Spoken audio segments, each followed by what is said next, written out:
Assalamualaikum warahmatullahi wabarakatuh. Selamat pagi anak-anak hebat. Bagaimana kabar hari ini? Semoga selalu sehat, tetap ceria, dan tetap semangat. Pagi hari ini kita sudah mulai masuk ke materi tema 3, yaitu peduli terhadap lingkungan, subtema 1, hewan dan tumbuhan di lingkungan rumahmu, dan pembelajaran pertama. Sebelum kita mulai pembelajaran hari ini, marilah kita berdoa terlebih dahulu agar apa yang kita pelajari hari ini berjalan dengan lancar dan yang Ibu sampaikan akan mudah dipahami. Jangan lupa mencuci tangan sebelum dan sesudah melakukan aktivitas. Sebagian besar masyarakat Indonesia mengkonsumsi nasi sebagai makanan pokok. Apakah kamu tahu bahwa nasi berasal dari beras dan beras berasal dari padi? Mari kita mengenal padi. Nah, tahukah kalian makanan yang paling banyak dikonsumsi masyarakat Indonesia? Padi adalah tanaman yang sangat penting di Indonesia. Padi menghasilkan beras. Banyak penduduk Indonesia yang mengkonsumsinya. Padi dapat tumbuh di daerah panas dengan curah hujan yang tinggi. Daerah utama penghasil padi adalah Jawa Barat, Jawa Timur, Jawa Tengah, Sulawesi Selatan, dan Sumatera Utara. Kerawang, Jawa Barat dikenal sebagai lumbung padi nasional. Pertumbuhan padi dibagi menjadi 3 tahap. Pertama-tama, benih atau biji padi dimasukkan ke dalam karung goni dan direndam 1 malam di dalam air mengalir, supaya berkecambah benih terjadi bersamaan. Selanjutnya, benih-benih ini ditanam di lahan sementara. Bibit yang telah siap dipindahkan ke sawah.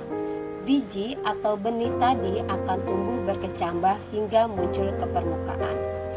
Bakal akar dan tunas menonjol keluar, lalu batangnya memanjang.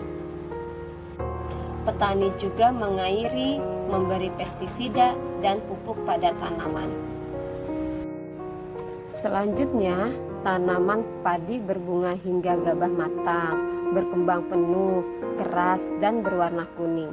Gabah adalah bulir padi yang terbungkus dalam sekam kulit padi. Gabah ini nantinya yang akan dijadikan benih lagi.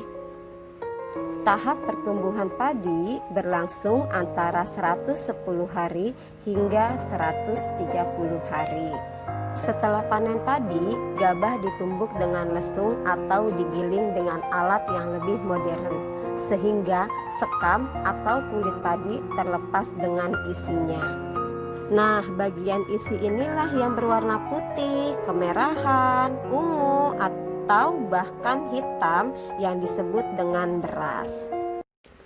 Ada beberapa cara untuk mempertahankan padi agar tetap dapat dinikmati masyarakat Indonesia.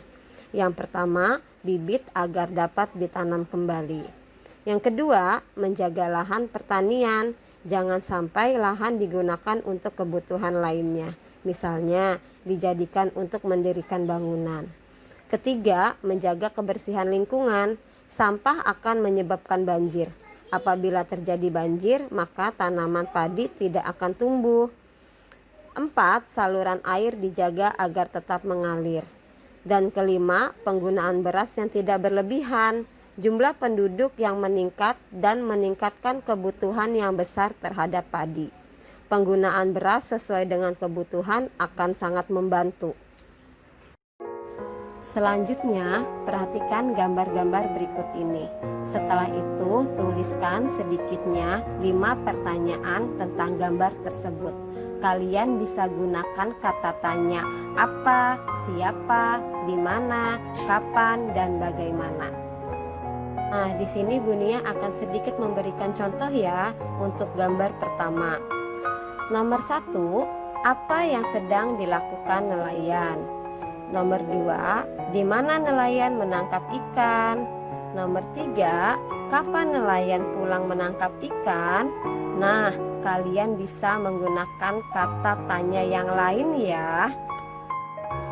Pantai. Pantai adalah daerah yang berbatasan langsung dengan laut. Pantai ada yang landai dan ada pula yang terjal. Pantai yang landai biasanya digunakan untuk objek wisata. Dataran tinggi.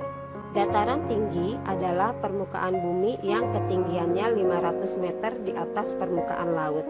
Dataran tinggi biasanya dimanfaatkan untuk peristirahatan, objek wisata, dan usaha perkebunan.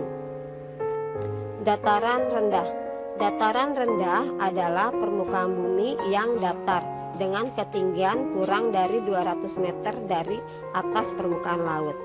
Pada umumnya, dataran rendah berada di sekitar pesisir pantai. Dataran rendah banyak yang digunakan untuk berbagai keperluan, di antaranya pertanian, peternakan, perumahan, dan perindustrian, serta beberapa jenis kegiatan perkebunan seperti perkebunan kelapa dan tebu. Demikianlah pembelajaran hari ini. Jangan lupa membaca doa selesai belajar ya. Dan terima kasih kepada bunda-bunda yang sudah menemani putra-putrinya belajar di rumah. Tetap semangat dan selalu menjaga kesehatan. Assalamualaikum warahmatullahi wabarakatuh.